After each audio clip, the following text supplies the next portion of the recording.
Alors la spectrographie ou spectroscopie est une technique absolument fondamentale qui a vu le jour au XIXe siècle. Alors d'abord il a fallu attendre l'expérience de Newton lorsque dans les années 1660 il a décomposé pour la première fois la lumière blanche du soleil par un prisme et s'apercevoir que la lumière se décomposait en les couleurs de l'arc-en-ciel. Bon, alors après, plus loin, il a fallu attendre le XIXe siècle pour qu'on mette en œuvre des appareils plus spécialisés, également équipés de prismes, et qui soient capables de décomposer la lumière de tous les objets célestes, y compris les étoiles lointaines et ainsi de suite. Donc c'est la naissance de la spectrographie ou de la spectroscopie.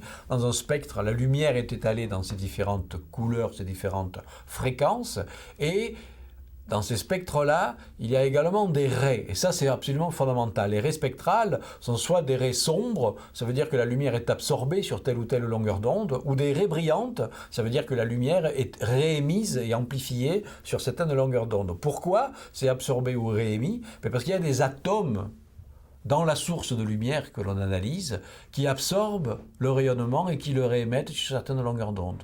Donc un spectre d'un objet céleste, ça ressemble à un code-barre.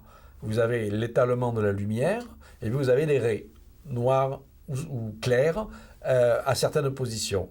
Et on a une véritable carte d'identité parce qu'aucun objet céleste n'a exactement la même composition chimique, la même intensité des raies, etc.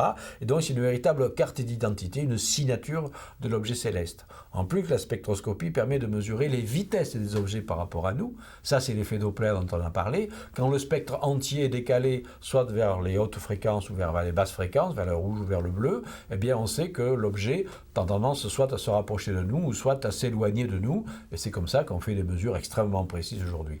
Donc la spectroscopie est devenue une technique absolument fondamentale universelle, aussi bien pour détecter par exemple des planètes extrasolaires que l'on ne voit pas directement, mais grâce à la spectroscopie, on voit le léger mouvement qu'elles impriment à l'étoile visible, elle, autour de laquelle elle tourne.